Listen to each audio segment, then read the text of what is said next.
You never know what secrets the ground beneath your feet might be hiding. Picture this. You're walking through an old, crumbling building, the kind that's been abandoned for decades, maybe even centuries. The floorboards creak underfoot, and dust swirls in the sunlight filtering through broken windows. Then, something catches your eye, a rusted key, half buried in the dirt. At first glance, it seems insignificant, just another forgotten relic of the past. But what if that key wasn't just a discarded object?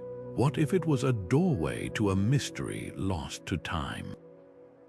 That's the magic of archaeology, the way the most ordinary places can hold the most extraordinary secrets. Across the world, hidden in plain sight, lie artifacts that have rewritten history. From a faded coin tucked between floorboards to cryptic symbols carved into a forgotten wall, these discoveries don't come from grand tombs or famous dig sites. They're found in the ruins of everyday life, old homes, overgrown fields, even beneath city streets, and each one has a story to tell. Some have overturned long-held beliefs about ancient civilizations. Others have sparked fierce debates among experts, forcing us to rethink what we thought we knew. These aren't just objects, they're time capsules, waiting for the right moment to reveal their secrets. In this video, we're uncovering 26 of these unseen artifacts, each one a puzzle piece in humanity's vast and tangled past. You'll see how a simple button led to the rediscovery of a lost trade route, how a child's toy revealed an unknown chapter of a vanished culture, and how a single scrap of parchment changed our understanding of a famous historical event. These finds prove that history isn't just written in grand monuments or royal decrees. It's etched into the fragments of everyday life, hiding in the places we least expect. So let's step off the beaten path and into the shadows of the past, where the smallest clue can rewrite the story of who we are. The journey starts now.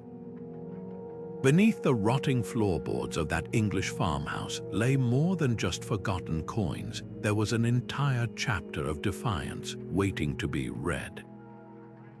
When archaeologists first brushed the dirt off those Roman pieces, they assumed it was just another scattered hoard, left behind by someone hiding their savings from invaders. But history has a way of surprising us. The real story wasn't in the coins themselves, but in what they carried. Traces of a metal alloy so rare, it was like finding a fingerprint from the past. This particular mix of metals was only used for a few years during an uprising against Roman rule, a rebellion historians thought had been crushed quickly.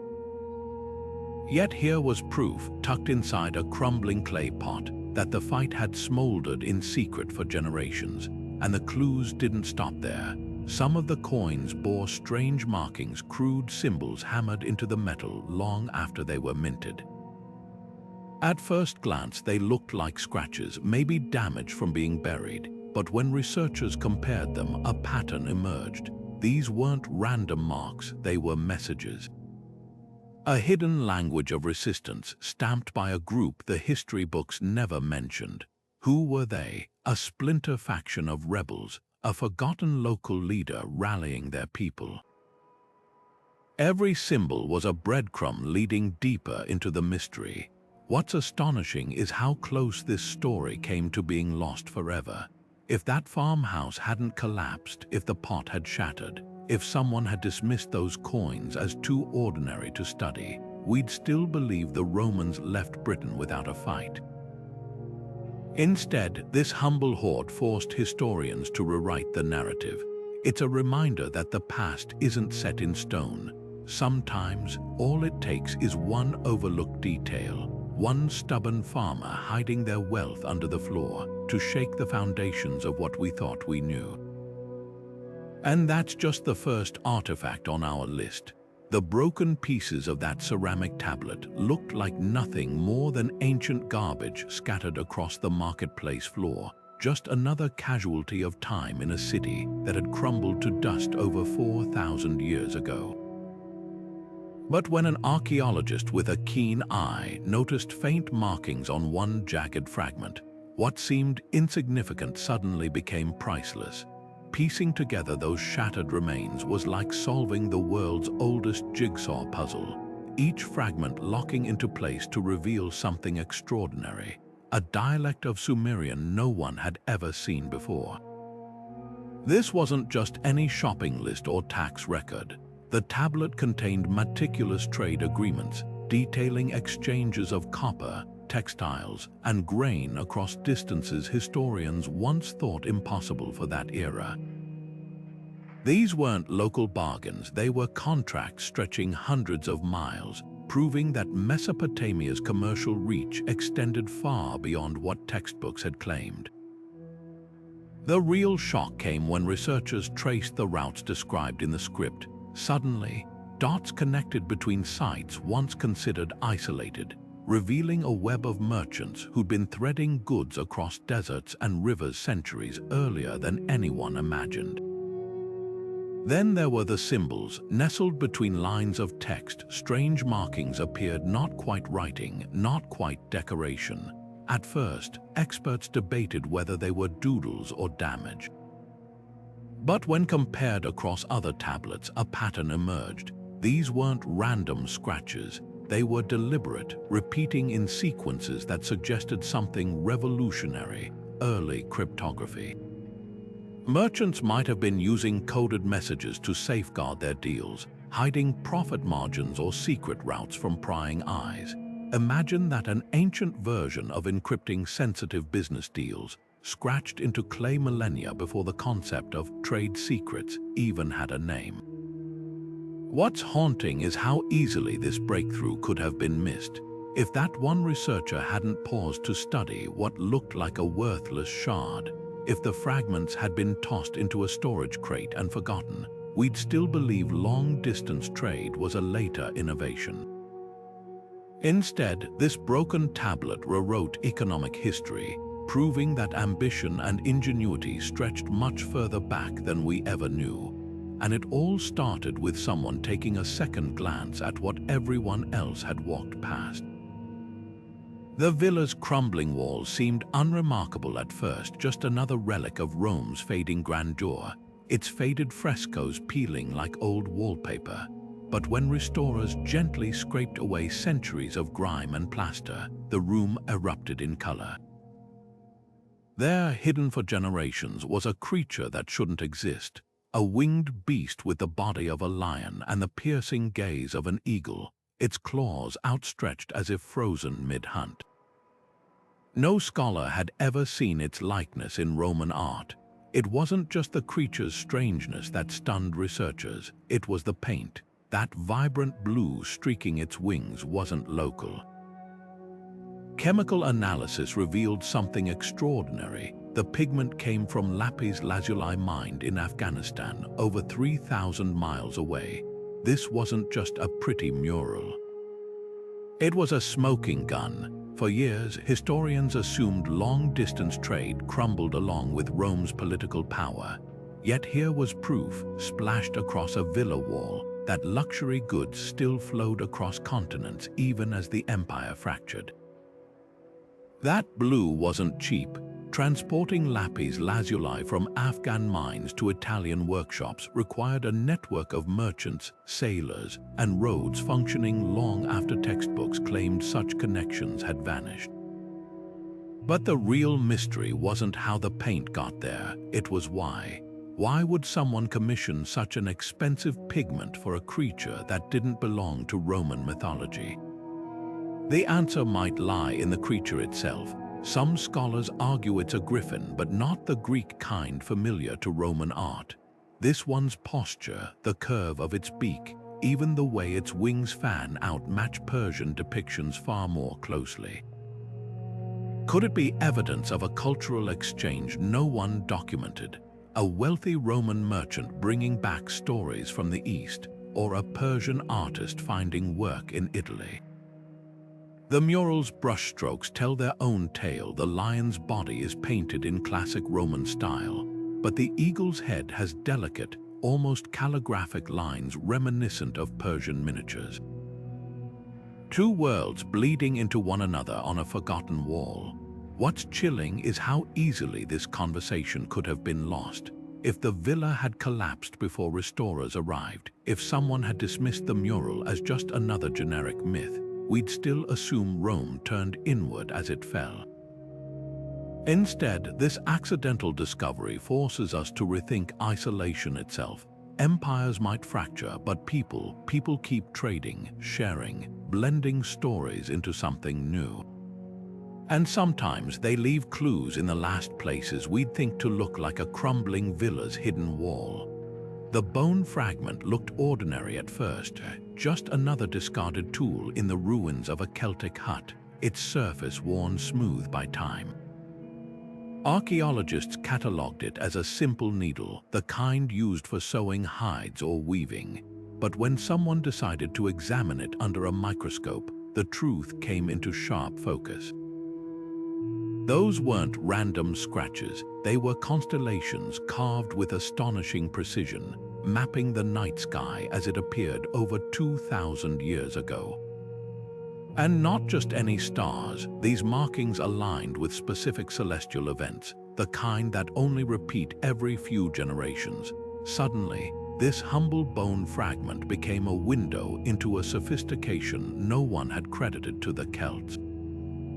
Roman historians wrote them off as primitive, painting the Celts as fierce warriors with little interest in science or the heavens. Yet here was proof they'd not only studied the stars but recorded their movements with meticulous care. The carvings weren't decorative, they were functional, etched in patterns that corresponded to solstices, equinoxes, and even rare planetary alignments. Some researchers believe this tool was a navigational aid, helping travelers find their way under unfamiliar skies. Others argue it was a ritual calendar, marking sacred dates for ceremonies or harvests. Either way, it shatters the old stereotype of Celts as mere brawlers with no intellectual curiosity. What's even more remarkable is the craftsmanship. These markings weren't gouged haphazardly into the bone. They were incised with tools fine enough to rival modern engraving, each line deliberate, each cluster of stars positioned to scale. Whoever made this wasn't just copying what they saw, they were calculating, translating the vastness of the night sky onto a palm-sized sliver of bone. And they did it without telescopes, without written records, using only naked eye observation and generations of passed-down knowledge. Then there's the mystery of why it was hidden. The hut where it was found collapsed suddenly, preserved almost as if time stopped. Was this tool tucked away for safekeeping? Was its owner interrupted mid-use? We'll never know, but what we do know is that history is written by the victors, and sometimes the losers leave behind clues that force us to rethink everything. This bone fragment, dismissed as trivial for decades, is one of those clues.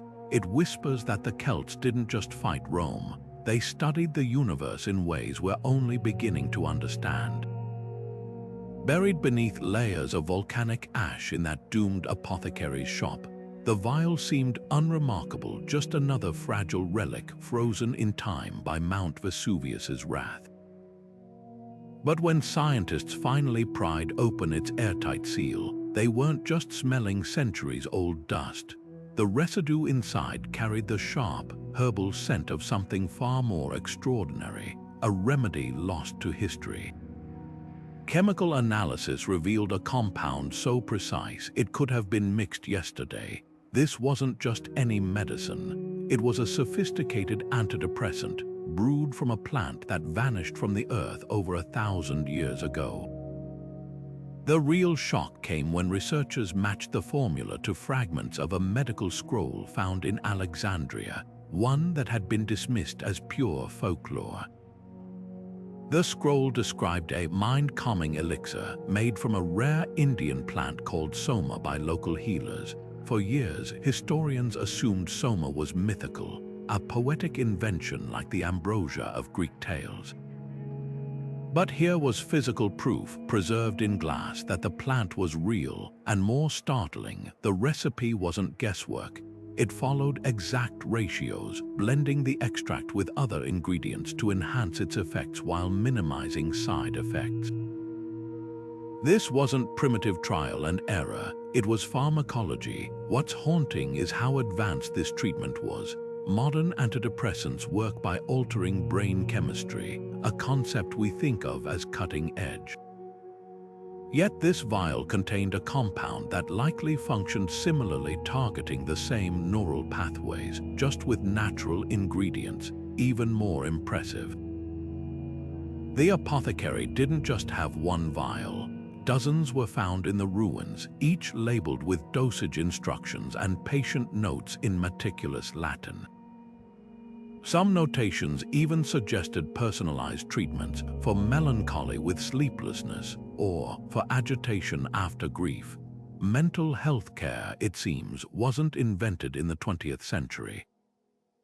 It was rediscovered. Then there's the journey the ingredients took. Soma grew only in the foothills of the Himalayas, meaning this tiny vial represented an epic supply chain, merchants crossing deserts, ships braving monsoons, all to transport a plant whose value outweighed its weight in gold. It forces us to rethink not just ancient medicine, but ancient globalization. How many other remedies, how much knowledge flowed along those routes before being erased by time? Perhaps the most poignant detail is where the vial was found, clutched in the hand of a skeleton near the shop's door. Was this the apothecary himself, trying to salvage one last cure as the ash fell? Or a desperate patient reaching for hope as the world ended around them? We'll never know. But what we do know is that science, compassion, and the human urge to heal transcend eras. And sometimes they leave behind clues in the most fragile of containers, like a glass vial no bigger than your thumb. That iron nail looked like every other forgotten fastener holding the longhouse together, rusted, bent from centuries of bearing weight, its purpose purely practical.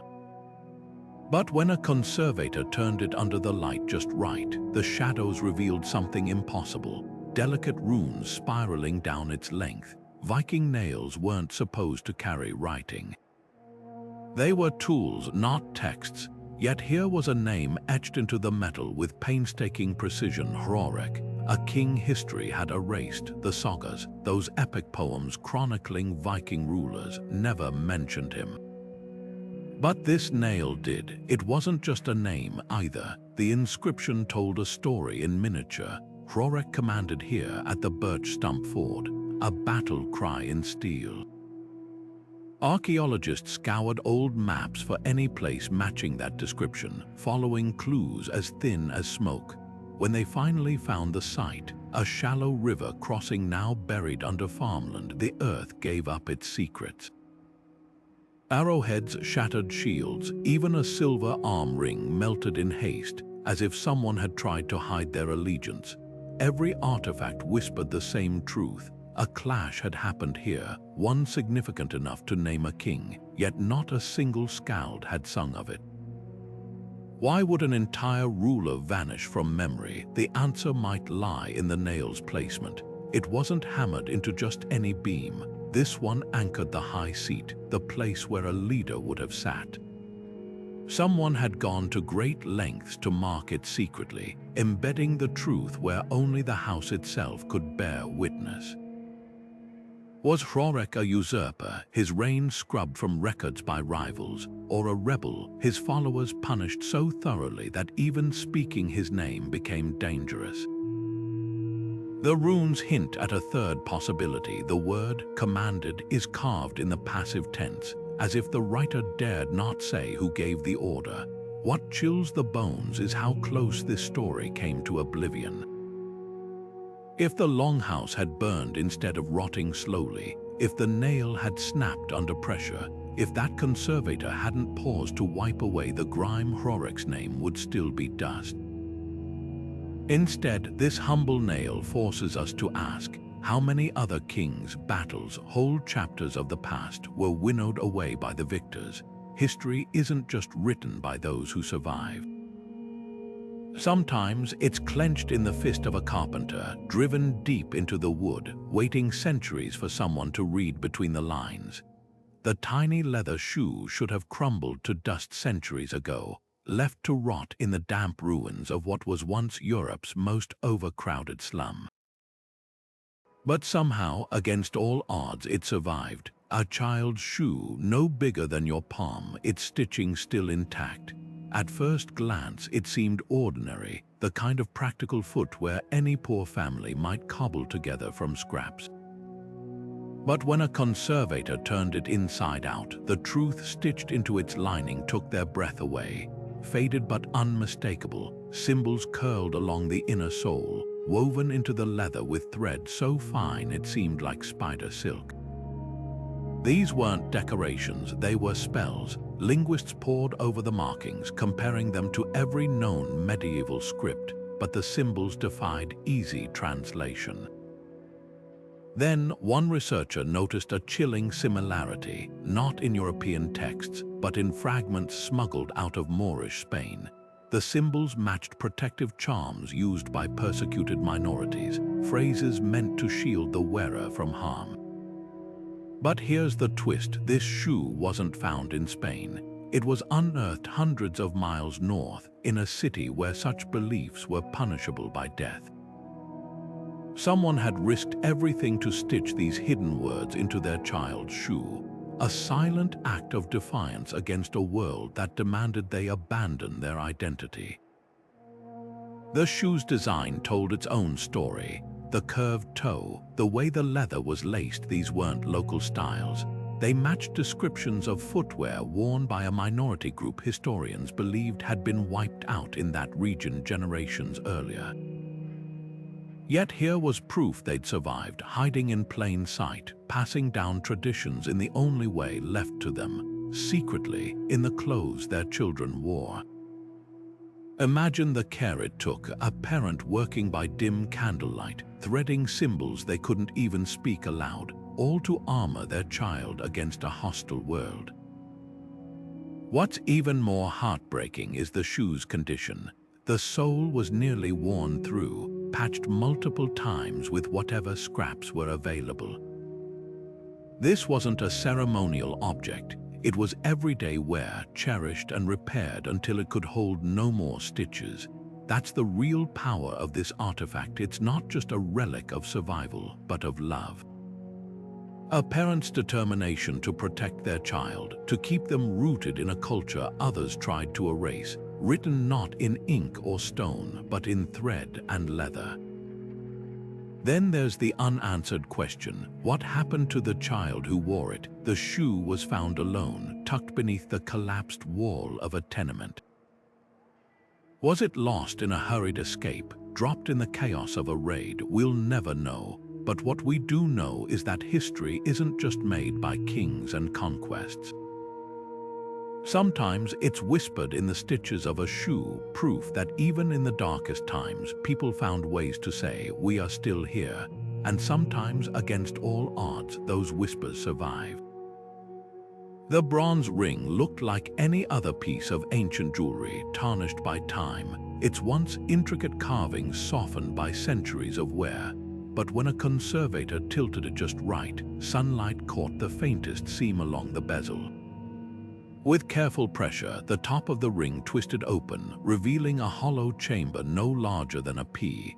Inside, pressed flat against the metal, was a scrap of parchment so thin it seemed to vanish when held to the light. At first glance, the tiny symbols scribbled across it appeared to be random scratches, the kind made by a restless scribe testing a pen. But when historians compared them to known Byzantine ciphers, the truth unfolded. This wasn't doodling. It was a spy's manifesto, hidden in plain sight. The message itself was brief, just 12 words in total, but its impact was seismic. It named 3 individuals, each connected to key positions in a city under siege, followed by a single chilling phrase: The gate will open when the moon is highest. For decades, historians had debated whether the Byzantines employed organized espionage during their countless sieges. Some argued they relied solely on brute force. Others suspected whispers of sabotage but lacked proof. This ring settled the argument. Here was concrete evidence of a coordinated plot, with operatives planted inside enemy walls, waiting for the perfect moment to strike.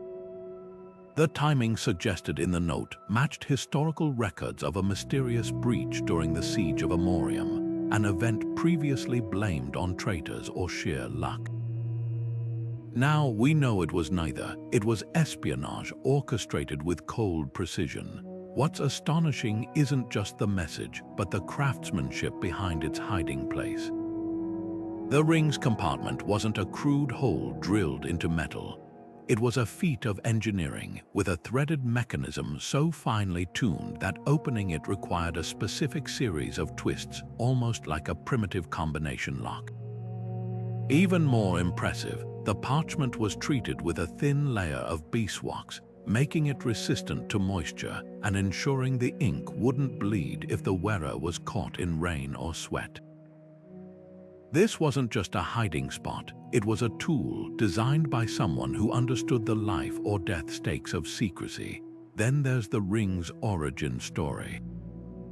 Chemical analysis traced the bronze to a mine in Cyprus, but the craftsmanship pointed to a workshop in Constantinople. How did it end up buried in the ruins of a merchant's house hundreds of miles away? The answer might lie in the merchant himself. Records from the era describe him as a trader of exotic oils and perfumes, a profession that granted him access to noble households and military camps alike. Was he the spy or merely the courier passing messages between agents under the guise of commerce? The truth may never be known, but the ring's very existence proves one thing: espionage in the Byzantine Empire wasn't the work of lone actors. It was a system with artisans crafting concealments, scribes encoding messages, and operatives moving silently through the chaos of war. Perhaps the most haunting detail is the parchment's final word: remember. A plea, a command, or a spy's way of ensuring their work wouldn't die with them. Whatever its purpose, the word echoes across centuries, a reminder that history isn't just written in battles and treaties. Sometimes it's sealed inside a ring, waiting for the right hands to twist it open. The fire should have erased everything. When that Egyptian storage room burned, temperatures soared high enough to turn papyrus to powder in seconds, yet one scroll clung to existence. Blackened, brittle, its surface a mosaic of scorched gaps, it looked more like a relic of destruction than a historical record. But when researchers placed it under multispectral imaging, light revealed what fire couldn't destroy: ink stains hidden beneath the damage, words rising from the ashes like ghosts. The text wasn't just a surviving fragment, it was a bombshell. At the top, clear as day despite the centuries, a royal cartouche bore the name of a pharaoh no official record had ever mentioned. This wasn't just another king added to a list. The scroll's contents appended the accepted timeline of an entire dynasty. According to traditional histories, the succession had been straightforward: father to son, ruler to heir, no interruptions. But this decree told a different story. It spoke of a short reign wedged between two well-documented pharaohs, a ruler who'd been scrubbed from monuments and genealogies. The language was urgent, defensive, as if the unnamed pharaoh was pleading with future generations to remember. "I am the true falcon upon the throne," it insisted, chosen not by men but by Ra himself. Was this evidence of a coup, a civil war lost to time? The scroll didn't say, but the very fact of its survival hinted at someone's desperation to preserve the truth, even as others tried to burn it away. Then came the real surprise. Midway through the text, the scribe had recorded an event so extraordinary, it was framed as divine intervention. The sun perished in the sky, and night fell at midday. At first, scholars assumed it was poetic metaphor until astronomers cross-referenced the description with celestial data. The details matched a total solar eclipse that would have been visible over Egypt in the exact year the scroll was written. But here's where it gets fascinating. Ancient calendars had placed that eclipse decades later, a discrepancy historians had long dismissed as a quirk of early timekeeping. This scroll proved otherwise. The error wasn't in the stars, it was in the records. Somewhere along the way, years had been added, subtracted, or misaligned, distorting our view of the past.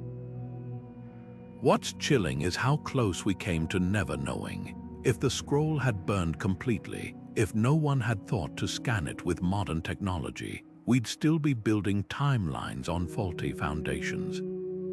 It's a humbling reminder that history isn't just written by the victors, it's filtered through fire, decay, and the fragile endurance of materials meant to last. But sometimes, against all odds, a fragment survives. A single voice whispers through the cracks, refusing to be silenced. And when we listen, the past rearranges itself before our eyes. The stone weight seemed insignificant at first, just another palm-sized rock gathering dust in the ruins of a Mesopotamian marketplace, its surface worn smooth by countless hands. But when an archaeologist flipped it over, the markings on its underside told a different story. These weren't the familiar cuneiform numbers of Babylonian traders. They were something older, stranger, a numerical language no modern scholar had ever deciphered.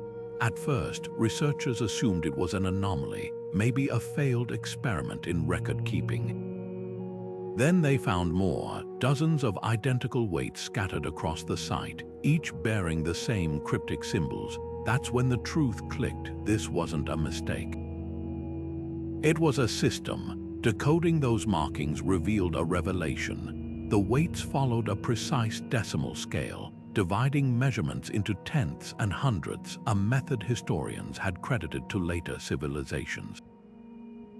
But this marketplace predated Babylon by centuries, meaning this culture had cracked the concept of base 10 mathematics long before it became widespread. Even more astonishing, the weights were flawless in their uniformity. No matter where they were found, each one matched the others down to the grain, as if carved by the same hand. That kind of precision didn't happen by accident. It required enforcement, a central authority ensuring every merchant, every trader, every corner of the market played by the same rules. What's extraordinary is what this implies about power in the ancient world. We're used to thinking of early governance as loose collections of villages or warlords ruling by force. But this weight paints a different picture, one of bureaucrats and inspectors, of standardized commerce stretching across regions. Someone, somewhere, had the authority to say, "This is how we measure and make it stick." That's a leap in organizational sophistication no one expected from this era. Then there's the bigger question: who were these people? The symbols don't match any known language, and the site itself sits in a historical blind spot, a gap between major empires. Were they a forgotten civilization, their achievements erased by time, or a dissident group deliberately using their own system to resist assimilation? The weights offer no easy answers, but they whisper a tantalizing truth that mathematics, the language of the universe, wasn't discovered once and passed down. It was born over and over in the hands of cultures we're only beginning to remember. Perhaps most humbling is the weight's simplicity. It's just a rock after all. No gold, no jewels, no grand inscriptions. Yet it holds a key to one of humanity's oldest questions: how we learn to count, to trade, to build the invisible frameworks of trust that let civilizations rise. And sometimes those answers don't come from pyramids or temples. They're hiding in the rubble of a marketplace, waiting for someone to notice the numbers written in stone. The glass bead shouldn't have been there, tucked between the ribs of a Viking warrior buried in Sweden. Its cobalt blue surface gleamed with an intensity no local artisan could replicate. At first, archaeologists assumed it was a rare but plausible trade item, perhaps from the Mediterranean or Byzantium, places the Vikings were known to reach. But when spectrographic analysis revealed its chemical fingerprint, the room fell silent. This blue didn't come from the west. It came from the mountains of Afghanistan, a staggering 3,000 miles to the east. This tiny sphere of glass was more than a pretty trinket. It was a smoking gun, shattering the long-held belief that Viking trade routes stretched only toward Europe and the Atlantic. The lapis lazuli used to color the bead couldn't have traveled along established Silk Road channels. Those pathways wouldn't flourish for centuries, so how did it get there? The answer lies in the craftsmanship. Unlike the rough-hewn beads common in Viking markets, this one was flawless, its surface polished to a mirror shine, its holes drilled with a precision only Central Asian glassmakers mastered at the time. Either a Viking trader ventured far beyond the edges of known maps, or someone from the east journeyed farther west than anyone thought possible. Then there's the burial itself. The warrior who wore this bead wasn't just any fighter. His grave held other treasures, a finely balanced sword, a silver arm ring, even the skeleton of a falcon, a symbol of high status.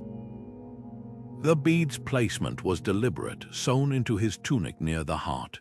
Was it a trophy from an epic journey, a gift from a distant ally, or perhaps evidence of something more surprising?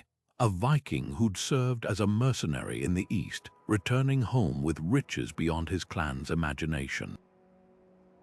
The bead doesn't say, but its very existence rewrites the map of Viking influence, stretching their reach deep into continents we never connected to their story. What's haunting is how easily this truth could have stayed buried. If the bead had been dismissed as a later contamination, if the burial had been looted before archaeologists arrived, we'd still believe the Vikings only looked westward. Instead, this speck of glass forces us to reconsider an entire era.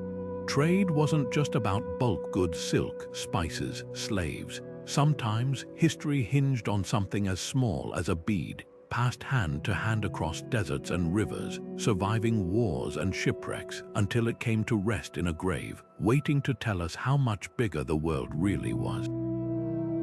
And here's the twist: this bead wasn't alone. Dozens of similar fragments have turned up in other Viking sites, overlooked for years because no one thought to look east for their origins. Now, each one is a breadcrumb, leading us toward a forgotten network of traders, adventurers, and diplomats who wove connections across half the globe. The Silk Road might get all the glory, but centuries before Marco Polo, someone was already carrying pieces of the world in their pockets and leaving them behind for us to find. The pottery shard looked like countless others scattered across the ancient Greek ruin, cracked edges, faded glaze, just another piece of someone's broken dinnerware. But when a musicologist brushed the dirt from its surface, the faint etchings suddenly snapped into focus. These weren't random scratches or decorative lines. They were instructions, a meticulous sequence of curves and dots, arranged in a pattern that hadn't been understood for over 2,000 years. At first glance, it seemed impossible. How could a few marks on clay preserve something as ephemeral as sound? Yet here was the answer, hiding in plain sight, the earliest known fragment of ancient Greek music ever discovered. Deciphering those symbols was like cracking a code. Modern scholars had long suspected the Greeks notated their music, but surviving examples were so rare, many assumed the system was simplistic, maybe just rough guidelines for melodies. This shard proved otherwise. The notation was shockingly precise, detailing not just pitch but rhythm, tempo, even subtle shifts in dynamics. When reconstructed, the melody that emerged wasn't some primitive tune. It was hauntingly complex, with intervals and harmonies that defied expectations. And the most extraordinary part, it matched descriptions of Orphic hymns, mystical songs said to hold divine power, believed lost forever. The implications ripple far beyond a single melody. This shard suggests an entire musical tradition flourished in the shadows of history, one sophisticated enough to require written notation yet somehow erased from the record. Think about that. We know the Greeks built theaters, composed epic poems, debated philosophy, but their music, until now, it was just whispers in the dark.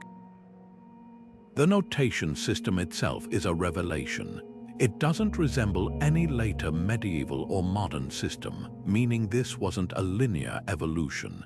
It was a separate branch of musical thinking, one that might have rivaled or even surpassed what came after.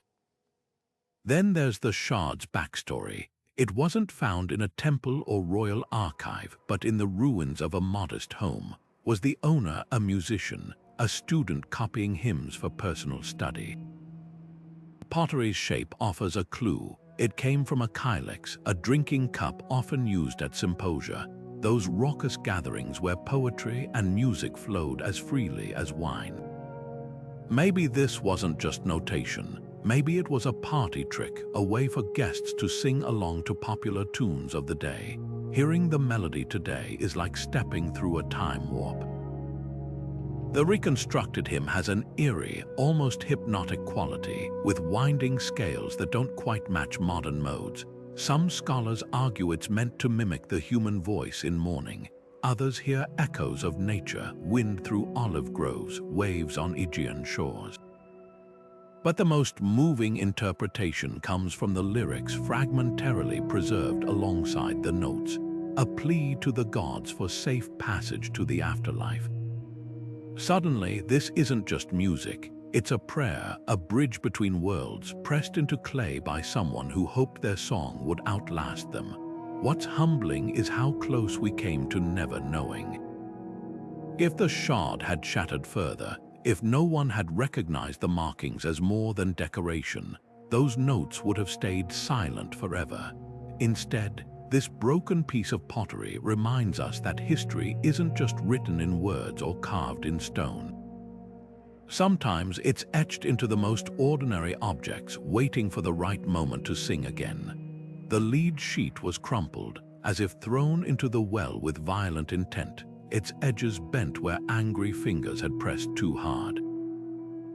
At first glance, it resembled dozens of other Roman-cursed tablets, those whispered pleas to the gods for revenge or justice. But when researchers carefully unfolded it, the words scorched across the surface told a different story.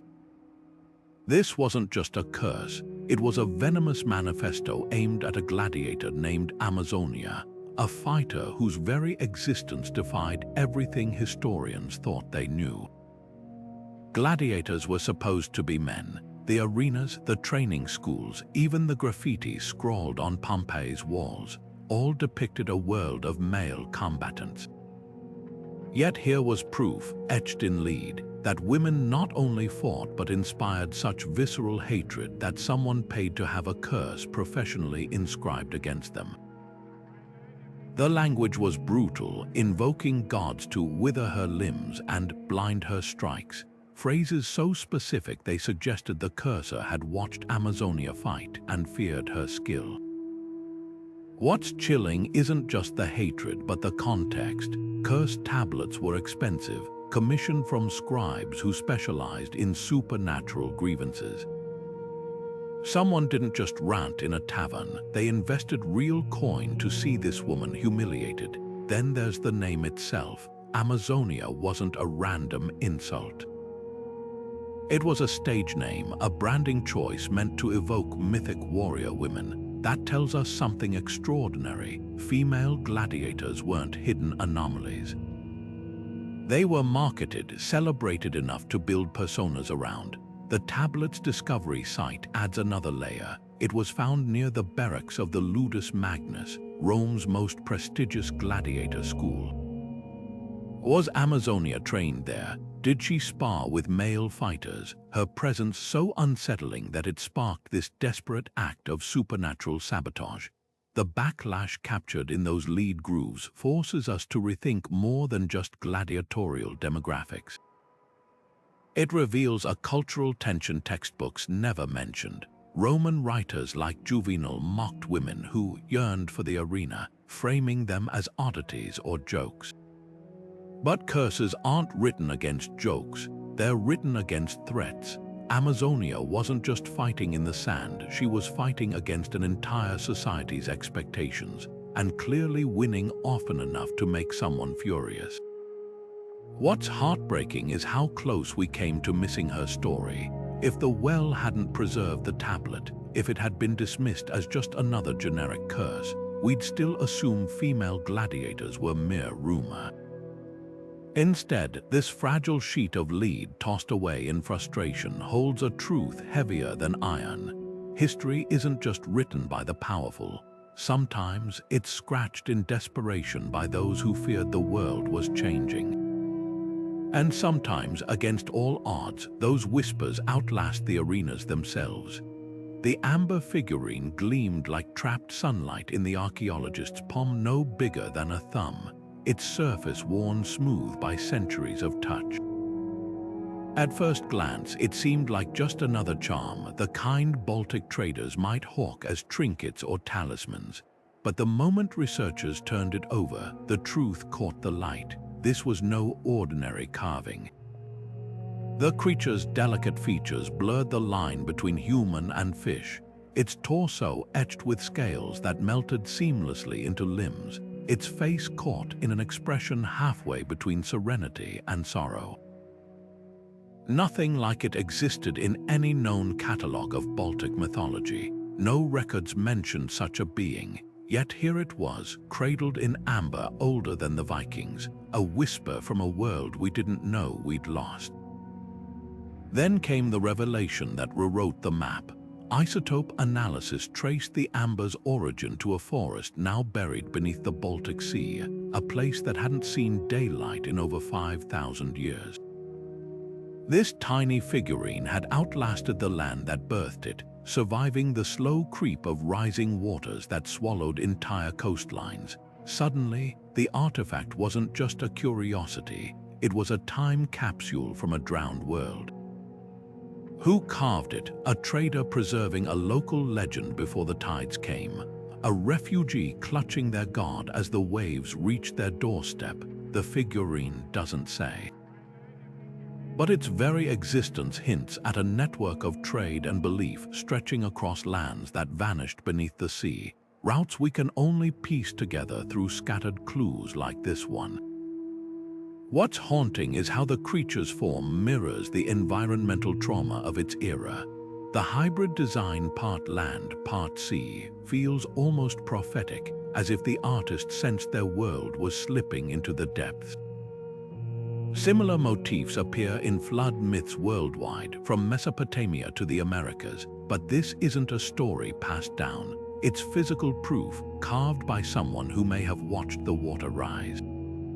The craftsmanship itself tells a story of urgency. Unlike the polished amber beads found in elite graves, this figurine is rough in places, its chisel marks still visible, as if carved in haste. Was it a final offering, a plea to gods who couldn't hold back the sea? The real shock came when marine archaeologists cross-referenced the amber's origin point with sonar maps of the Baltic seabed. The submerged forest wasn't isolated. It lay along what would have been a coastal trading route, dotted with the remnants of settlements now preserved underwater like ghostly echoes. That's when the figurine's significance crystallized. It wasn't just a lost myth, it was a waypoint in a forgotten network, proof that thriving communities once lived where waves now roll unbroken. Climate change didn't just erase land, it erased memory, severing connections between cultures we never knew were linked. Perhaps the most poignant detail is the figurine's size. Small enough to fit in a child's hand, lightweight enough to carry on a long journey. Someone chose this shape, this material, to endure, and against all odds it did. While empires crumbled and languages faded, while shorelines shifted and forests drowned. This little hybrid creature waited in the dark, holding secrets we're only now beginning to hear. It's a reminder that history isn't just written by those who build monuments. Sometimes it's carved by those fleeing the tide, leaving behind fragments light enough to float through time. That brick didn't just crumble, it spoke. When conservators first lifted it from the rubble of a Mayan pyramid, its surface seemed unremarkable, weathered by centuries of rain and wind. But under the right light, the truth emerged. Tiny ridges and walls pressed into the clay, preserved with eerie clarity. These weren't cracks or insect trails. They were fingerprints, and not just any prints. The delicate arches and narrow grooves matched the hands of a child no older than 8. At first, researchers assumed it was a one-off, perhaps a moment of whimsy where a young helper left their mark. Then they checked other sites. Brick after brick across multiple pyramids spanning miles of jungle bore the same telltale ridges. This wasn't an accident. It was a system. The fingerprints belonged to the same child, their hands pressed into clay at quarries, construction sites, even distant administrative centers. Suddenly, this single brick unraveled a hidden network of child labor that wove through the entire civilization. The brick's composition told another story. Trapped within its clay were traces of pollen from a rare orchid that grew only in one specific valley, 30 miles from where the pyramid stood. That meant this child, and likely others, hadn't just shaped bricks on site. They'd traveled with raw materials, hauled loads between cities, or been sent to work where demand was highest. Consider the implications. An 8-year-old, fingers pressed into wet clay at dawn, their work later baked into monuments meant to last eternity. The same hands might have carried baskets of mortar up steep temple steps, or passed tools to older laborers under the sweltering sun. What's chilling is how this rewrites our understanding of Mayan society. We knew they built towering pyramids, but we imagined skilled artisans and conscripted adults as the backbone of construction. This brick shatters that assumption. Those grand structures, those testaments to gods and kings, were also built on the small, tired hands of children. And not just locally. The fingerprints distribution suggests an organized exchange of young workers between city-states, a practice never before documented. Were they slaves, apprentices, or part of some ritual obligation we don't yet comprehend? The brick doesn't say, but its silent testimony forces us to ask who really built the wonders we admire today. Then there's the haunting intimacy of those prints. Unlike tools or bones, fingerprints are shockingly personal. Press your thumb into clay, and you leave behind a map of ridges as unique as your voice. In that simple act, this child, whose name we'll never know, stamped themselves into history, not as a king or a warrior, but as a worker, a cog in a machine so vast we're only now glimpsing its edges. Perhaps the most poignant detail is the brick's location. It wasn't buried deep in the pyramid's core, hidden from view. It sat near the top, where sunlight would have touched it every morning. Was that intentional, a quiet act of recognition from someone who knew that child, or just another brick in the wall, unnoticed until the centuries wore it down enough for us to see? Either way, it's a reminder that history isn't just carved in stone by the powerful. Sometimes it's pressed into clay by the smallest hands, waiting patiently for us to notice. The bronze mirror lay tarnished and silent in the tomb for centuries, its polished surface clouded by time until one conservator angled it just so, and the light revealed its secret. What first appeared as decorative swirls on the back resolved into something extraordinary, a meticulous map etched with precision, leading to a city historians had dismissed as legend. The lines charted canals, temples, even the curve of outer walls, matching descriptions from folktales about a lavish capital swallowed by the jungle. But this was no myth. When archaeologists followed the mirror's guide, they found foundations exactly where the metal promised, proving the stories held truth all along. What makes this mirror revolutionary isn't just the map, it's the metal itself. Spectrographic analysis uncovered traces of an alloy so rare it could only have come from mines in southern Africa. That single detail rewrote history. Trade between China and Africa wasn't supposed to exist for another 500 years, yet here was proof in a noblewoman's tomb. Someone, somehow, had bridged continents centuries ahead of the Silk Road's golden age. Was it a gift from an ambassador, the spoils of a merchant's daring voyage? The mirror won't say, but its presence in that grave suggests its owner knew its value went beyond vanity. This wasn't just a looking glass, it was a key to lost places and forgotten connections. Then there's the craftsmanship. The map wasn't scratched onto the surface as an afterthought. It was etched into the bronze before polishing, meaning the artisan deliberately hid it in plain sight. Under normal light, the markings were invisible. Only with the right angle, the right glance would they emerge. That level of subtlety hints at something fascinating. This might have been a safeguard. If the tomb were looted, thieves would take the mirror for its precious metal, never realizing it held directions to a greater treasure. The city itself deepened the mystery. Excavations revealed structures aligning perfectly with the mirror's etchings, including a palace described in poetry as where the phoenix drank from jade pools. But the real shock came when researchers noticed discrepancies between the map and the ruins. The mirror showed a grand gate where none stood, a bustling market square now buried under farmland. At first, they assumed errors until they dug deeper. Literally, beneath the later layers lay the missing features, proving the map didn't just depict the city.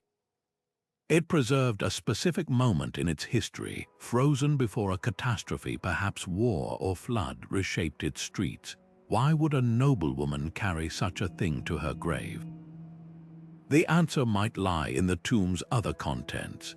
Among her jewels and silks lay a singular oddity, a carved jade pendant in the shape of a lion, an animal foreign to China but sacred along the African coast.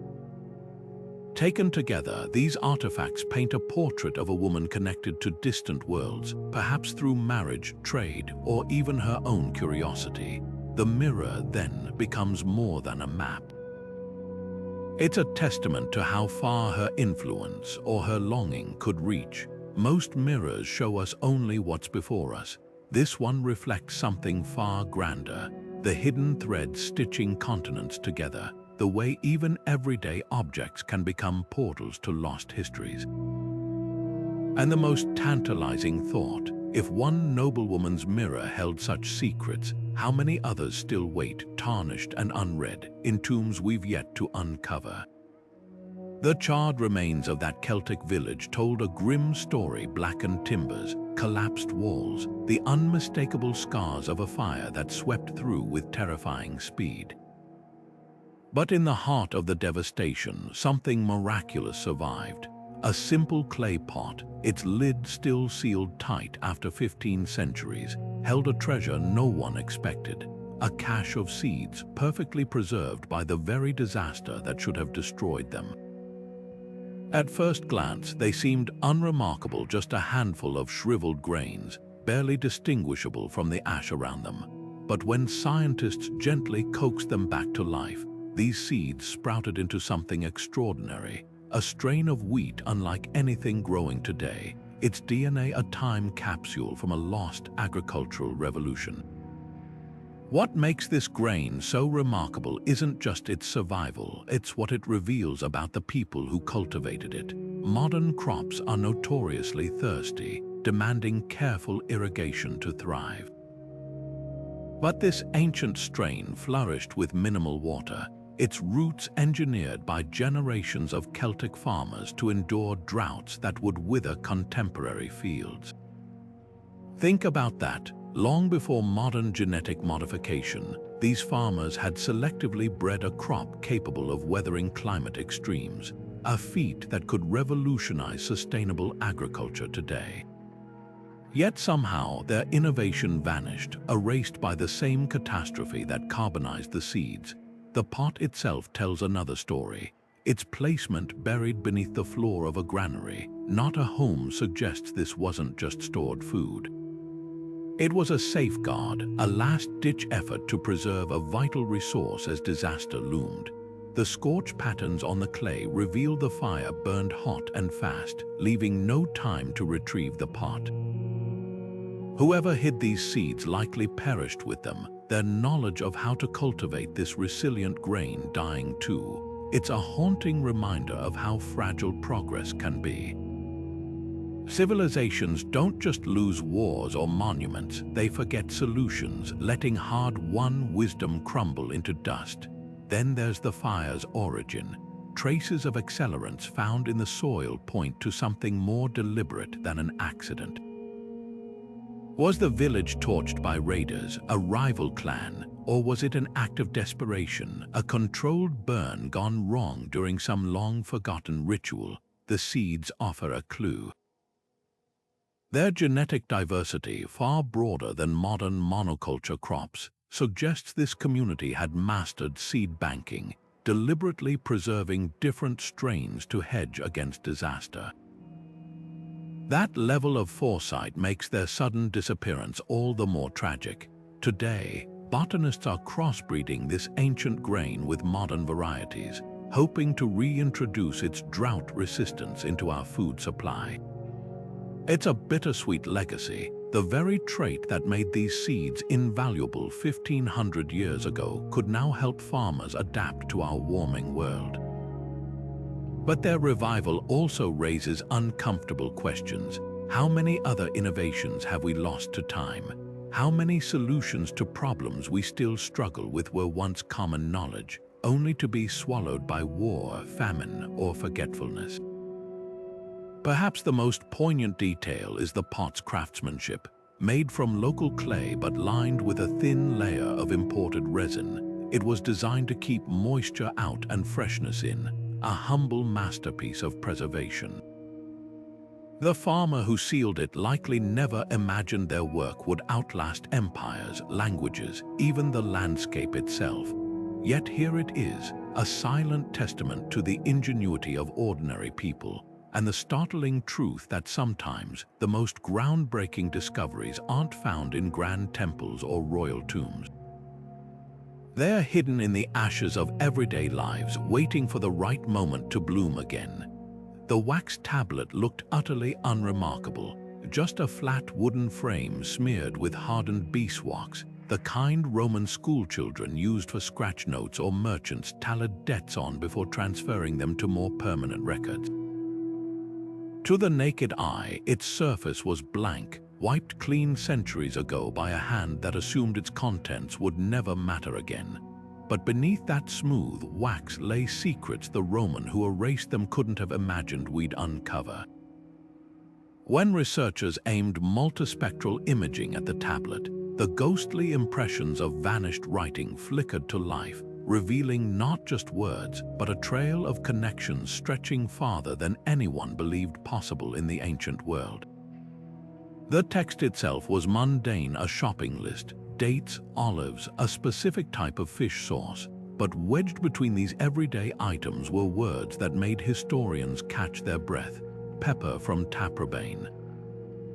Taprobane was the Roman name for Sri Lanka, a land so distant, most citizens knew it only as a rumor from sailors' tales. Yet here it was, scribbled casually beside household goods, as if ordering spices from halfway across the globe was no more remarkable than buying bread from the local baker. The implications were staggering. This wasn't just proof that Roman ships reached the Indian Ocean. It showed how deeply integrated these far-flung trade networks were into daily life.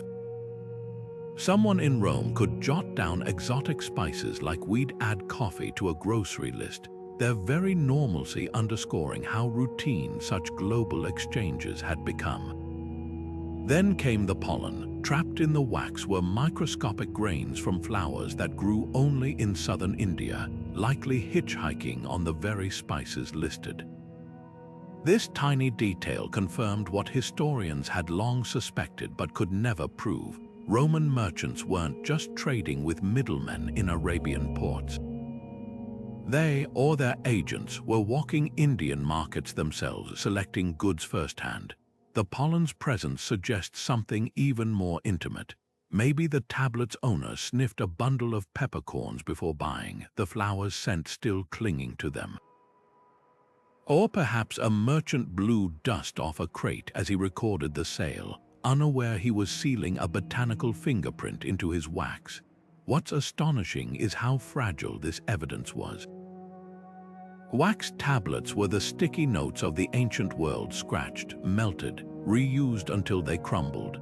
That this one survived at all is a miracle. That it held traces of its erased contents is like finding a whisper trapped in amber. Most records of Rome's eastern trade come from grand sources, shipwrecks laden with amphorae, imperial decrees regulating tariffs. But this is the paper trail of an ordinary person, someone who didn't think they were making history when they reached for a stylus that day. And that's what makes it so revelatory. Globalization wasn't just for emperors and silk-clad elites. It trickled down to the shopkeepers, the homemakers, the people who counted coins and worried about prices. The tablet's final irony is its very impermanence.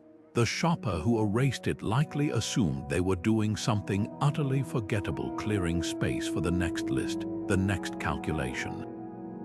Yet 2,000 years later, their throwaway act outlasted marble inscriptions and royal edicts. It's a reminder that history isn't just written in stone. Sometimes it's pressed into something as fleeting as wax, waiting for the right light to bring its secrets back to the surface. And sometimes the most ordinary moments, a scribbled note, a wiped slate, hold the keys to understanding how vast and interconnected the ancient world truly was.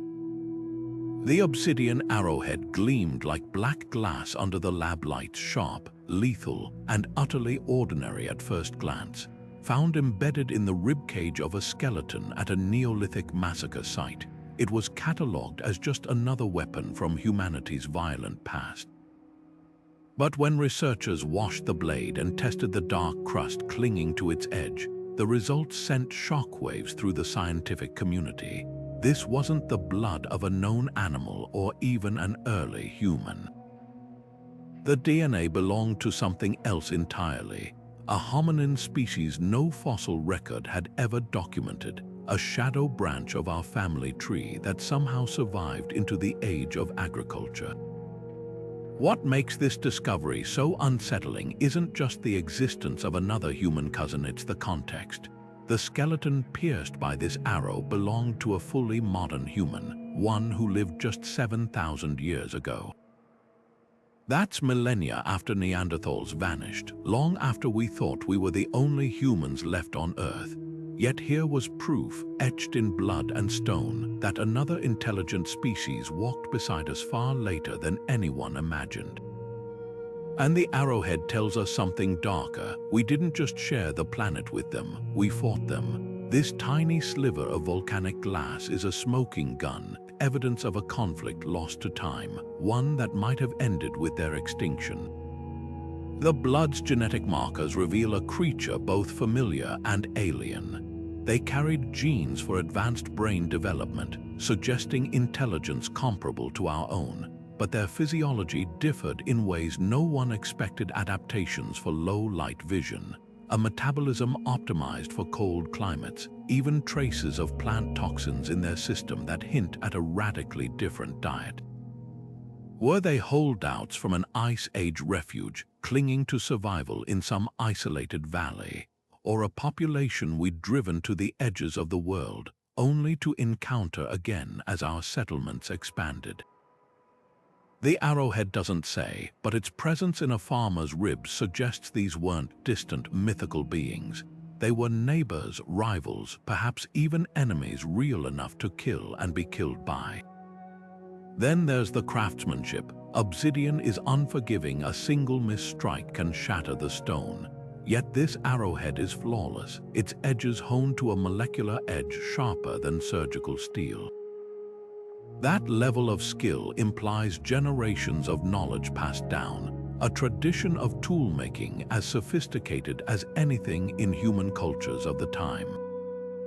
Whoever made this weapon was no primitive. They were a craftsman, a hunter, possibly a warrior, and the hominin they killed just as capable. The skeleton's bones show signs of healed fractures and arthritis, the marks of a long, hard life, not some stumbling relic of an earlier age, but someone who'd survived long enough to become a threat. What's haunting is how close we came to never knowing. If the arrowhead had been cleaned too vigorously, if the skeleton had decayed just a bit further, if no one had thought to test that particular stain, this entire chapter of our past would have stayed buried. Instead, we're left with questions that rewrite history. How many other species did we outcompete or eradicate? How much of what we call prehistory is actually the story of victors erasing their rivals? That obsidian blade is more than a weapon. It's a mirror, forcing us to confront the uncomfortable truth that humanity's rise may have been paved with losses we'll never fully comprehend. And sometimes those losses leave traces no bigger than a drop of blood on a stone.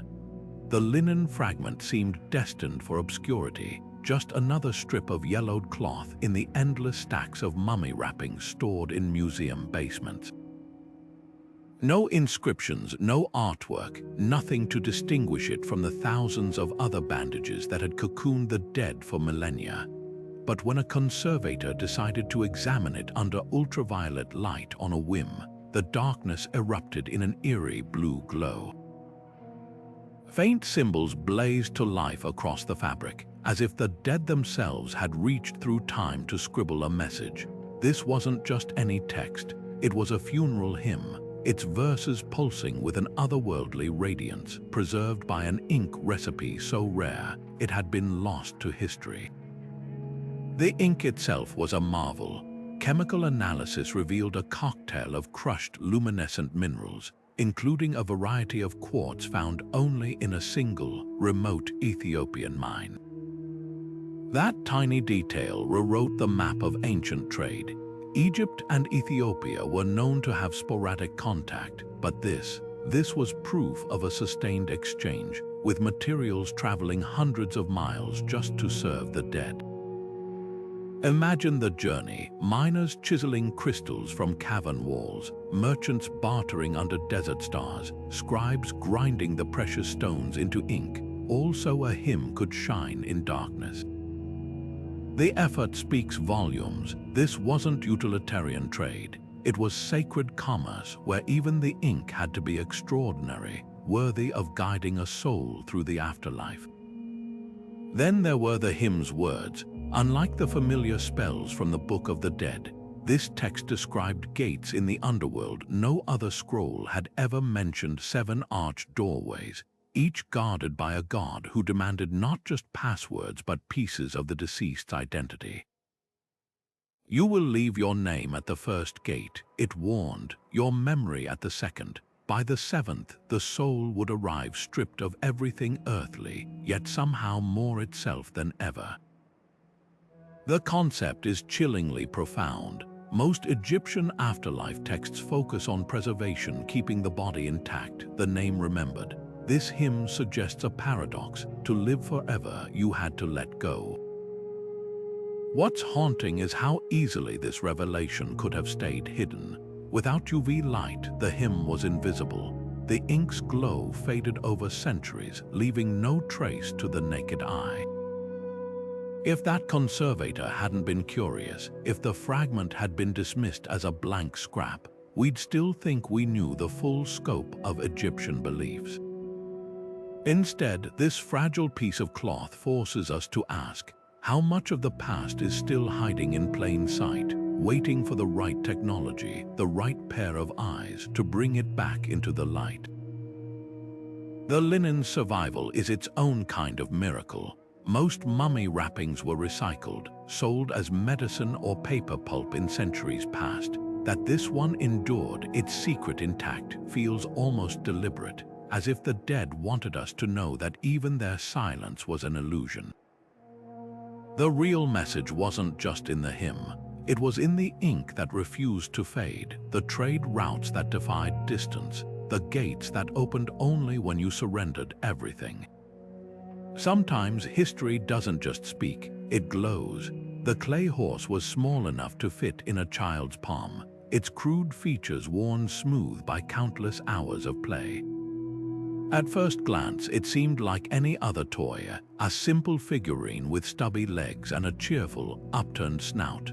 But when archaeologists flipped it over, the truth rolled into view: 4 perfectly formed wheels, each with a functional axle, turning as freely as the day they were shaped. This wasn't just a toy, it was a time machine, proving that the wheel, arguably humanity's most transformative invention, existed centuries earlier than historians had ever dared to guess. What makes this little horse revolutionary isn't just its wheels. It's the precision of its design. The proportions match surviving descriptions of early Mesopotamian chariots down to the last detail. The wheel spacing, the height of the chassis, even the way the axles were secured. This wasn't a child's imaginative doodle in clay. It was a scaled-down replica of cutting-edge technology, the kind of toy that only exists when a society is so familiar with an invention, it's become mundane enough to entertain toddlers. Think about that. By the time this horse was made, wheeled vehicles weren't novel marvels. They were everyday tools, ordinary enough to inspire playthings.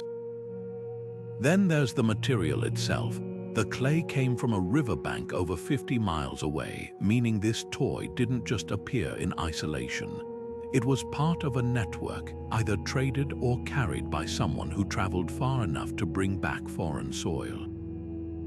The wheel's craftsmanship tells another story. Unlike solid discs found in later toys, these were carefully hollowed to reduce weight, a sign that the toymaker, perhaps a parent, understood engineering principles well enough to optimize even a child's trinket for speed and maneuverability. Most astonishing is what the toy implies about lost knowledge. For decades, scholars believed wheeled transport spread slowly from a single point of origin. But this horse gallops straight through that theory. Its discovery in a modest home, far from royal workshops or military garrisons, suggests wheels were already widespread, their use democratized across social classes. And here's the kicker. The home was destroyed in a flood, buried under layers of silt that preserved the toy in a sort of time capsule. The child who owned it likely never imagined their favorite plaything would outlast empires, waiting millennia to tell us how much we underestimated the past. Perhaps the most poignant detail is the wear pattern. The horse's back is slightly flattened, its paint rubbed away where tiny fingers would have gripped it during imaginary races. Those marks are more than evidence of use, they're a tangible connection to a child who lived 5,000 years ago, someone who laughed as they pushed this toy across dirt floors, mimicking the chariots that rumbled past their door. In that simple act of play, they became an unwitting historian, preserving a technology so foundational, we often forget it had to be invented at all. What's humbling is how close we came to misreading this artifact. Earlier excavations might have dismissed it as a curiosity, filed away without a second glance. But context transformed it. The house's ruins held other clues: clay tablets with sketches of wheeled carts, grooves in the doorway worn by something with rotating parts.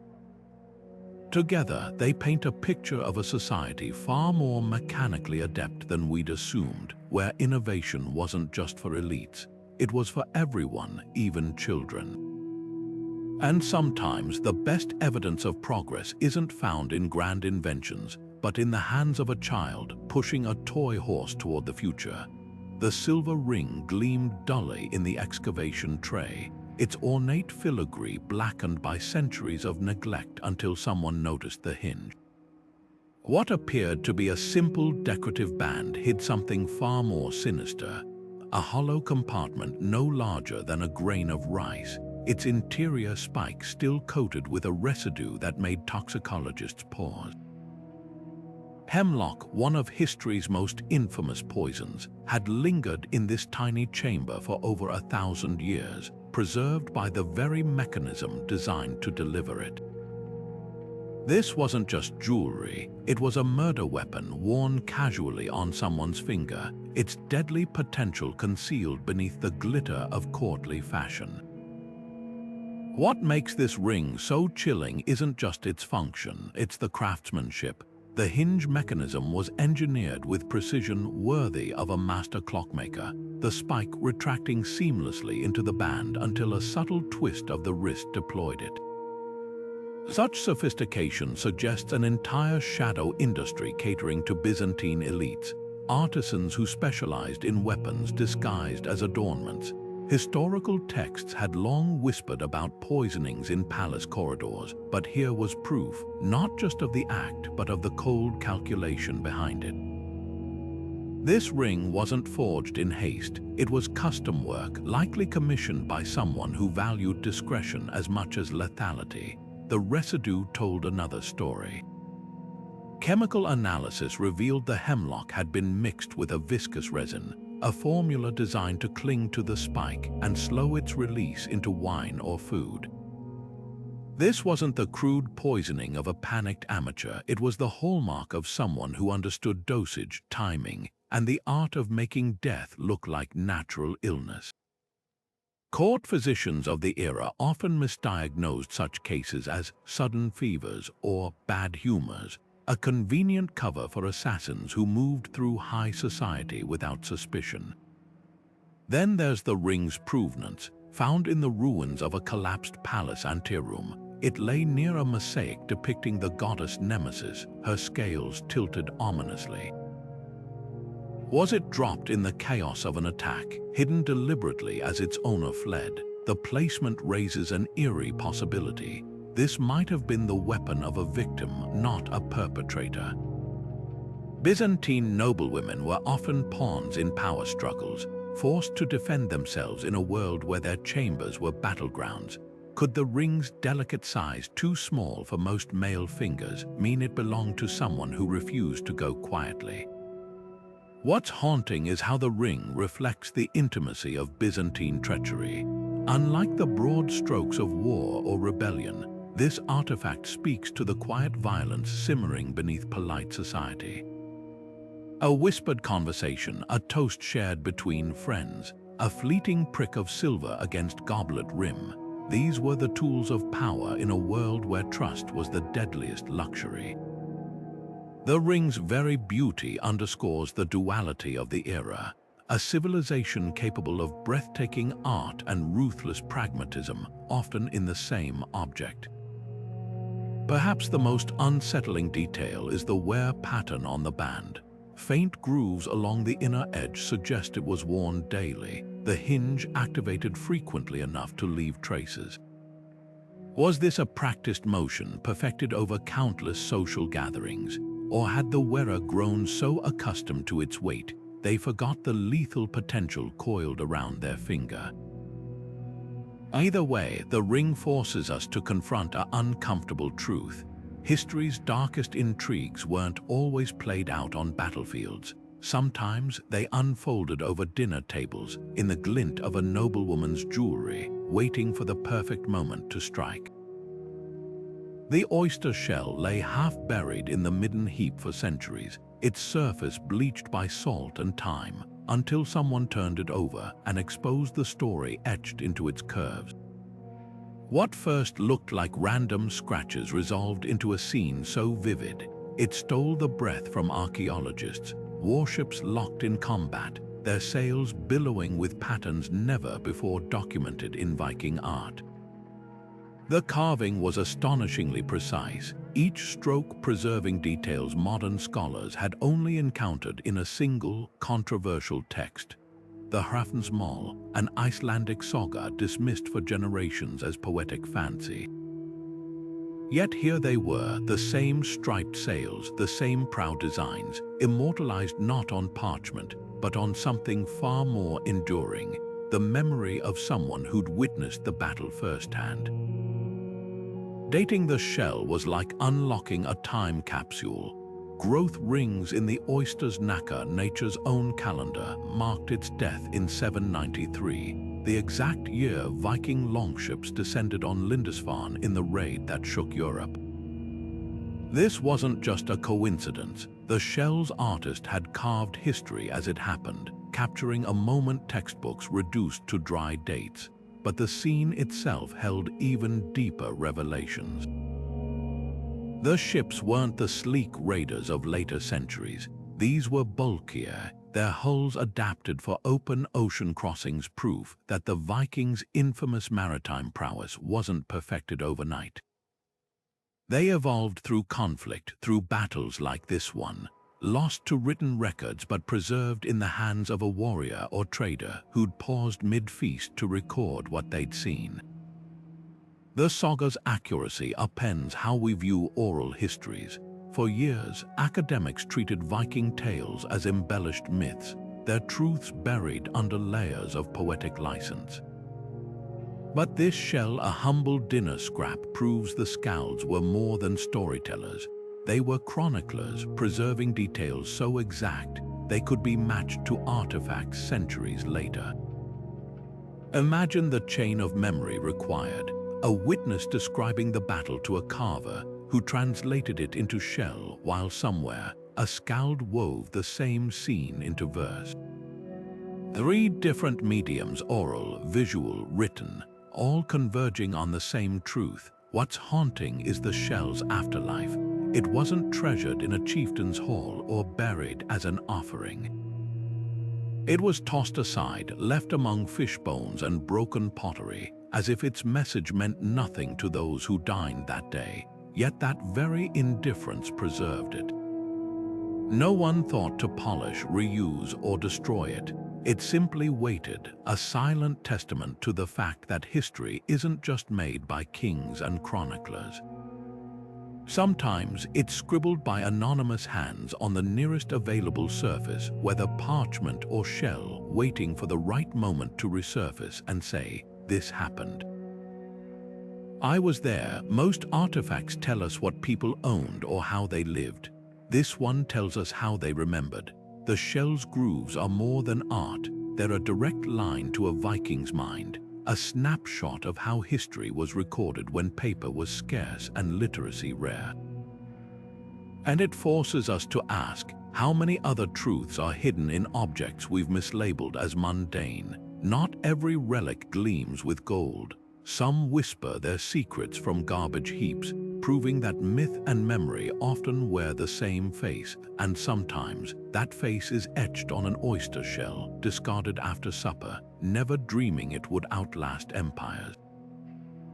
The brick looked unassuming at first, just another sun-baked block in the ruins of a long-collapsed Indus Valley granary, its edges rounded by centuries of wind and rain.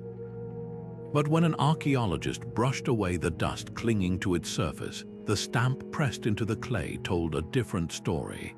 There, crisp as the day it was made, was a royal seal bearing a name that shouldn't exist: Takshakun, Lord of the Eastern Waters. No chronicle, no tablet, no fragment of Indus script had ever mentioned such a ruler. Yet here was his title, stamped onto the very bones of the city, as if daring us to rewrite history. This wasn't just a missing king. The script itself was a revelation. Unlike the standardized symbols found on most Indus seals, these glyphs curled with subtle flourishes, a regional dialect of the ancient language one scholars had never documented. Think about what that implies. The Indus Valley civilization wasn't the monolithic, centralized empire we'd imagined. It was a patchwork of semi-independent city-states, each with its own rulers, its own scribbled traditions, maybe even its own laws. That stamp is a smoking gun, proving power didn't radiate from a single throne. It pooled in scattered pockets, ebbing and flowing like the rivers that fed the land. Then there's the brick's composition. Geochemical testing traced its clay to a quarry 50 miles upstream, far beyond this city's known sphere of influence. Was Takshekan a conqueror, stamping his name onto captured territory, or a trade partner, his bricks hauled in as part of some long-forgotten alliance? The stamp's placement offers a clue. It wasn't on the granary's ceremonial facade, but tucked near the foundation, where few would see it.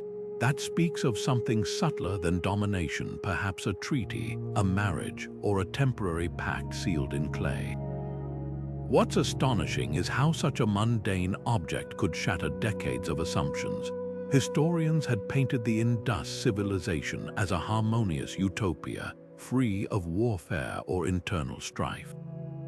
But this brick whispers a different truth. If Takshekan's name was stamped here, others must have ruled elsewhere, their rivalries and alliances playing out in ways we're only beginning to glimpse. The stamp's very existence suggests bureaucracy, a system of accountability where bricks and by extension, buildings bore the mark of whoever commissioned them. That's not the hallmark of a simple society. It's evidence of a complex web of authority, one where even construction materials carried political weight. Perhaps the most tantalizing detail is the stamp's craftsmanship. The glyphs were carved into a reusable press, its edges worn smooth from repeated use. Takshekan's name wasn't a one-off proclamation. It was mass-produced, stamped onto countless bricks now lost to time. How many others lie buried, waiting to reveal more forgotten kings, more splintered realms? The answer could redraw the map of one of humanity's oldest civilizations, proving that power leaves traces in the most ordinary places, even in the clay that holds a city together. And here's the twist: this brick wasn't hidden in some royal archive. It was part of a granary wall stacked shoulder to shoulder with unstamped blocks. The very banality of its location makes its message more profound. History isn't just written by the victors. Sometimes it's pressed into service by laborers mixing mud and straw, unaware they're sealing clues to lost kingdoms into the mortar of everyday life. The glass lens sat undisturbed for centuries in the corner of a monk's cell, its surface clouded by time and neglect until a conservator held it up to the light and watched the world shift. What seemed like a simple bauble, perhaps a paperweight or a fragment of stained glass, suddenly snapped into focus as something far more revolutionary. When placed over parchment, the lens bent light with startling precision, magnifying cramped script into legibility. This wasn't just glass, it was a time machine, revealing a secret chapter in the history of human ingenuity, one that had been hiding in plain sight. The implications are staggering. For generations, historians traced the invention of reading glasses to late 13th century Italy, crediting craftsmen in Venice or Pisa with this world-changing breakthrough. Yet this lens predates those innovations by 200 years, its curvature so exact it couldn't have been accidental.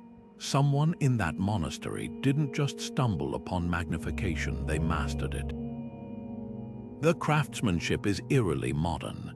Analysis revealed the glass was ground from rare quartz, its convex surface polished to a near-perfect curve using techniques we'd associate with Renaissance lensmakers, not medieval monks. How did they achieve such precision without documented tools or blueprints? The answer might lie in the cell itself. Scratches on the walls suggest makeshift workbenches, while traces of abrasive powders clung to the floor, ingredients for a clandestine workshop, hidden from the eyes of a world that wasn't ready to see. Then there's the question of why. Monasteries were the intellectual hubs of the Middle Ages, their scriptoria producing countless manuscripts. but copying texts was grueling labor, especially for aging eyes straining by flickering candlelight. Imagine the moment the first monk held this lens over a page and watched the letters swell, the sheer relief, the sudden clarity. This wasn't just a tool. It was liberation, a way to cheat time and preserve knowledge that might otherwise have been lost. Yet the lens's secrecy speaks volumes. If such a breakthrough existed, why wasn't it shared widely? Perhaps the answer lies in the politics of knowledge. Medieval Europe was a patchwork of power, where innovations could be hoarded as fiercely as relics. A monastery with the ability to read and reproduce texts faster than rivals held a formidable advantage. The lens's design offers another clue. Unlike later spectacles which balanced on the nose, this one was meant to be handheld, a personal device tailored to one user. Grooves along its edges suggest it was once fitted into a handle, perhaps carved from wood or bone. That intimacy hints at something profound. This wasn't a prototype for mass production. It was a bespoke solution, painstakingly crafted for someone specific. Was it the abbot whose failing vision threatened his ability to lead, a gifted scribe too valuable to lose to eye strain? The cell's sparse furnishings offer no answers, but the lenses where patterns do. Microscopic scratches spiral outward from the center, the telltale marks of repeated use. Someone depended on this, someone needed it. What's haunting is how close we came to never knowing. If the monastery hadn't burned, if the lens had shattered in the collapse, if no one had thought to test its optical properties, we'd still believe glasses were a later invention. Instead, this fragile disc of glass forces us to reconsider the narrative of progress. Breakthroughs don't always emerge in bustling cities or celebrated workshops. Sometimes they're born in silence, in the dim light of a monk's cell, where a solitary mind puzzles over the blur between sight and understanding. And sometimes, against all odds, those quiet revolutions outlast the walls that contain them. The leather pouch crumbled at the slightest touch, its stitches frayed by 8 centuries of damp and decay, yet inside, the contents remained startlingly intact. Bundles of dried herbs, their colors still vibrant against the rotted fabric, released a pungent aroma when researchers gingerly separated them. At first glance, they seemed like simple battlefield remedies, the kind any medieval traveler might carry to soothe fevers or dress wounds. But when chemists analyzed the residue clinging to the pouch's lining, they uncovered a formula so advanced, it defied everything we thought we knew about medieval medicine. This wasn't just a collection of plants, it was a meticulously calibrated antibiotic, blending ingredients from 3 continents into a weapon against infection centuries before science even understood what bacteria were. The star of this ancient apothecary kit was a shriveled leaf no bigger than a thumbnail, its veins still faintly aromatic. DNA testing identified it as silphium, a plant so coveted in antiquity, Roman emperors stockpiled it like gold before it vanished from the wild. Historians assumed it went extinct by the Crusades, yet here it was, tucked into a soldier's pouch alongside myrrh from Arabia and a rare Himalayan root. The combination wasn't random. When reconstructed, the herb's compounds interacted to create a broad-spectrum antimicrobial effect, targeting the very infections that would have felled men in squalid camps.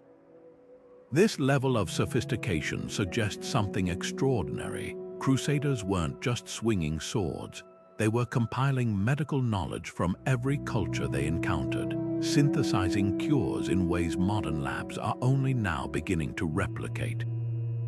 How did such expertise end up in a humble pouch? The answer lies in its owner's identity.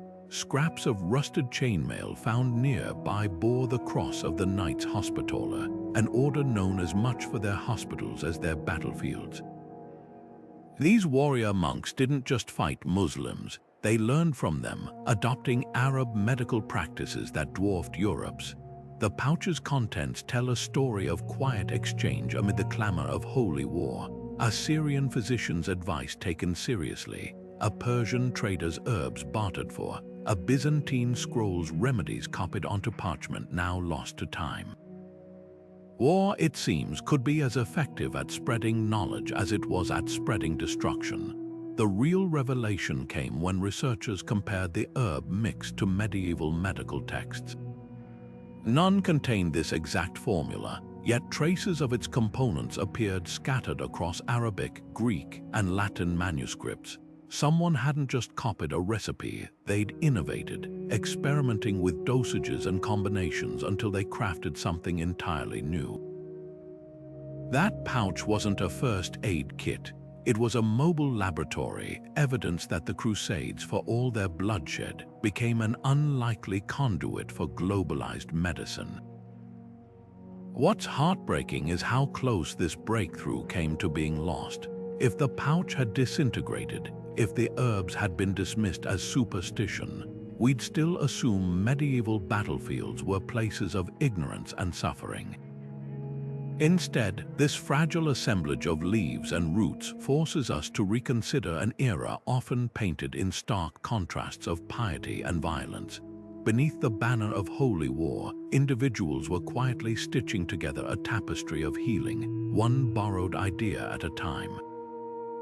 And sometimes the most enduring legacies of conflict aren't the battles won, but the cures carried home in a soldier's rotting satchel. Imagine a dusty crate in the corner of a museum basement, labeled and forgotten since the 1920s.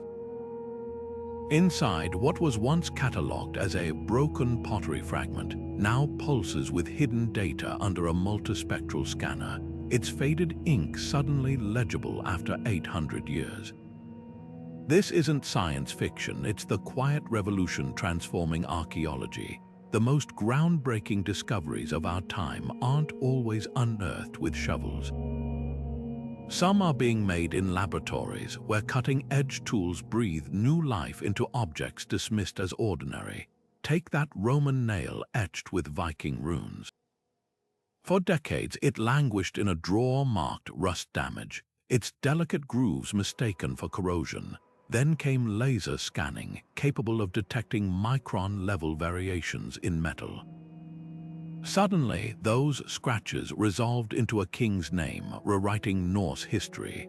Or consider the Egyptian linen fragment, dismissed as blank until ultraviolet light exposed hymns glowing like constellations.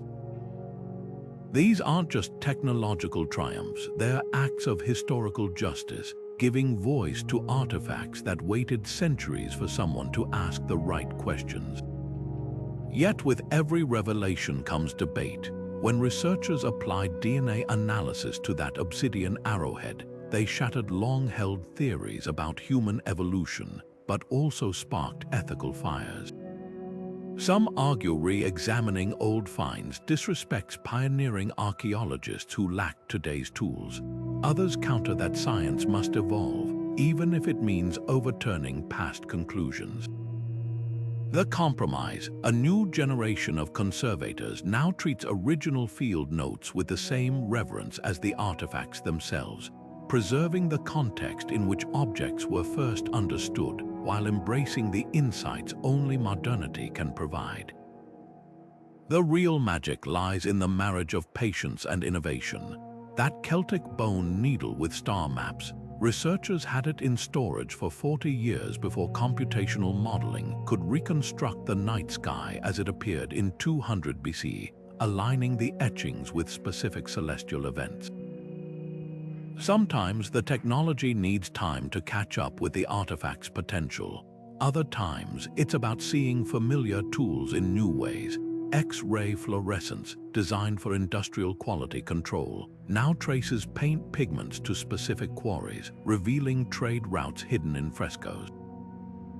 What's often overlooked is the human element behind these high-tech breakthroughs. The conservator who noticed odd reflections in a monk's glass lens and tried holding it over text.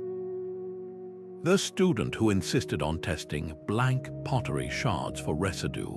Archaeology's latest revolution isn't just about machines. It's about curiosity, the willingness to revisit assumptions, and the humility to admit that past scholars did their best with what they had, just as we do now. Perhaps the most profound lesson comes from artifacts themselves. That Viking bead with Afghan lapis lazuli spent a century mislabeled as Mediterranean before isotopic analysis corrected its passport. It reminds us that history isn't static. Every generation brings new lenses, sometimes literal ones, through which to reinterpret the past. The question isn't whether we should re-examine old finds, but how many more stories are waiting in storage rooms worldwide, whispering to those with the tools and the imagination to listen. These 26 artifacts are more than just objects, they're time travelers, each carrying whispers from worlds we thought were lost. From the Viking nail hiding a king's name to the Mayan brick stamped with a child's fingerprint, they prove history isn't confined to textbooks or treasure chambers. It's tucked between floorboards, pressed into clay, even stitched into the lining of a shoe. What makes these discoveries so extraordinary isn't just their age, but their humility. They weren't meant for museums. They were everyday things: a merchant's shopping list, a farmer's seeds, a monk's reading aid, until time transformed them into keys for unlocking the past. Think about that child's leather shoe with its hidden spells. For centuries, it lay buried under rubble, its protective symbols invisible to the naked eye. Only because someone paused to flip it inside out did we learn how persecuted communities clung to their identity in secret. Or consider the Roman nail etched with Viking runes, dismissed as corrosion until light hit it just right, revealing a lost king's story hammered into something as ordinary as a fastener. These artifacts teach us that history's most profound truths often wear the disguise of the mundane. They remind us to look closer, to question assumptions, because the ground beneath us isn't just dirt. It's an archive. What's thrilling is how many mysteries remain. For every artifact we've decoded, countless others wait in attics, fields, or museum storage rooms, their significance overlooked simply because we haven't asked the right questions yet. Technology is rewriting possibilities: daily multispectral imaging, resurrecting faded ink, DNA analysis identifying long-lost species from bloodstains, even AI reassembling shattered pottery like a digital jigsaw. The tools to uncover history's next great secret might already be in our hands. The real question is, where will we look next? This isn't just about archaeologists. That Celtic bone needle with star maps wasn't found by a professor. It was uncovered during a routine dig by a local volunteer. The Roman poison ring came to light during a church restoration. History's detectives are everywhere: farmers plowing fields, construction crews breaking ground, even kids turning over rocks in their backyards. You don't need a degree to spot something extraordinary. You just need curiosity and the willingness to wonder, what if this isn't just a rock? So here's your invitation. Next time you walk past an old building, a vacant lot, even a cracked sidewalk, remember, you might be strolling over someone else's story.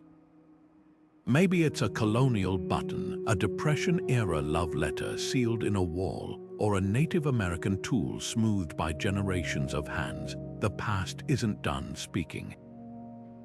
It's just waiting for the right moment, the right light, the right pair of eyes to notice. And who knows, the next artifact that rewrites history could be in your town, your street, maybe even your own backyard. All you have to do is start looking.